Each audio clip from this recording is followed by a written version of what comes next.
Assalamualaikum warahmatullahi wabarakatuh. Kami dari kelompok 15 yang beranggotakan Jafar Susanto dan Muhammad Al-Parizi. Materinya yaitu wakaf dan hibah. Langsung saja pada pembahasan. Pengertian wakaf dan hibah. Wakaf menurut bahasa artinya menahan, sedangkan menurut pengertian syariat ialah mengalihkan hak milik pribadi menjadi milik suatu badan atau organisasi yang memberikan manfaat bagi masyarakat dengan tujuan mendapatkan kebaikan dan ridha Allah Subhanahu wa taala. Hibah secara bahasa berarti pemberian, sedangkan menurut istilah adalah pemberian sesuatu kepada seorang secara cuma, tanpa mengharapkan apa-apa sebagai tanda kasih sayang.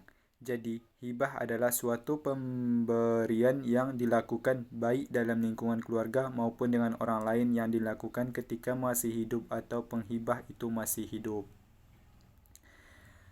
Hukum wakaf dan hibah. 1. Hukum wakaf. Wakaf hukumnya sunnah dan harta yang diwakafkan tidak lagi menjadi milik si empunya untuk selamanya dan berubah menjadi milik Allah semata-mata. Harta wakaf tidak boleh dijual atau dihibahkan untuk perseorangan dan sebagainya. Rasulullah SAW bersabda. 2. Hukum hibah. Pada dasarnya, memberikan sesuatu kepada orang lain hukumnya adalah mubah. Jaiz. Hukum hibah dapat menjadi wajib, haram dan makruh. Hibah menjadi haram hukumnya apabila harta yang telah dihibahkan ditarik kembali. Dari Abu Hurairah radhiyallahu anhu bahwasanya Rasulullah SAW bersabda, saling memberikan hadiah di antara kalian, niscaya kalian akan saling mencintai. Hukum hibah adalah mubah atau boleh, tetapi berdasarkan kondisi dan peran si pemberi dari penerima hibah bisa menjadi wajib, haram dan mubah, sebagaimana diriwayatkan hadis riwayat Baihaqi. 2. Fikih tentang barang yang dihibahkan dan diwakafkan. Yang pertama, contoh barang yang dihibah antara lain. Yang pertama, sesuatu barang yang dihibahkan dapat berupa barang-barang bergerak dan barang-barang tidak bergerak. Contohnya, properti dan tanah. 2. Barang yang diwakafkan antara lain. Yang pertama, contoh barang yang diwakafkan antara lain.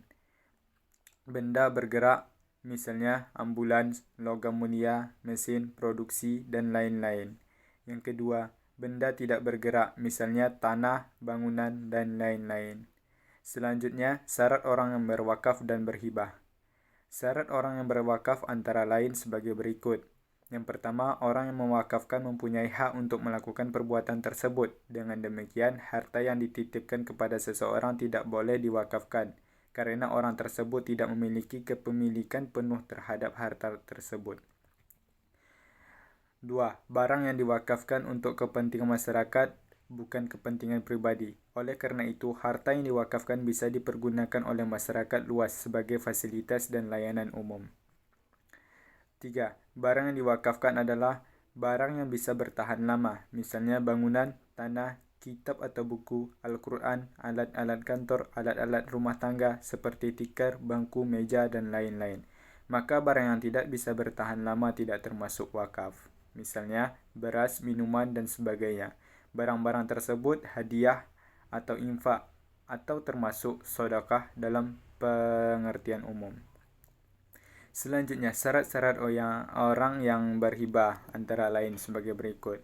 Yang pertama, diberikan atas kemauan sendiri. Yang kedua, pemilik sah dari harta benda yang dihibahkan. Yang ketiga, pemberinya bukan orang yang hilang akal. Yang keempat, memiliki kebangsaan untuk menghibah bendanya. Yang kelima, barang yang diberikan terlihat wujudnya. 6. Dapat dimiliki oleh penerima hibah. Rukun, wakaf dan hibah. Yang pertama, rukun wakaf. Agar wakaf yang dilaksanakan absas menurut syariat, maka harus ada beberapa rukun, yaitu yang pertama, wakif, artinya orang yang mewakafkan harta benda miliknya. Yang kedua, mauquf lahu, yaitu pihak yang menerima wakaf. Yang ketiga, mauquf, yaitu barang atau benda yang diwakafkan. Siqhat wa'af, yaitu ikrar, serah terima wakaf. Jenis-jenis wakaf dan hibah. Jenis wakaf. Adapun jenis wakaf dibagi menjadi dua, yaitu wakaf mutlak atau AM, iaitu HRT yang diwakafkan seorang untuk masalah umum tanpa ada ketentuan apapun. Yang kedua, wakaf muqayyad atau khas, yakni wakaf yang disertai syarat tertentu terhadap harta wakafnya namun masih tidak menyalahi aturan syariat dan izin wakaf. Yang terakhir iaitu penutup. Kesimpulan, pada dasarnya, baik wakaf maupun hibah sama-sama merupakan perbuatan mulia yang bernilai ibadah, serta dapat mendatangkan pahala. Hanya saja secara umum, wakaf merupakan suatu pemberian yang dapat digunakan secara umum dan dapat memberikan manfaat bagi masyarakat umum pula. Sementara, hibah merupakan suatu bentuk pemberian yang bisa saja ditunjukkan untuk individu maupun kelompok. Namun dari segi objeknya, benda wakaf haruslah yang dapat memberikan manfaat dan dapat digunakan berulang-ulang dan tidak boleh dijadikan hak milik. Sementara benda hibah haruslah yang bisa dijual atau yang halal. Selain itu, benda hibah juga bisa dijadikan sebagai hak milik pribadi.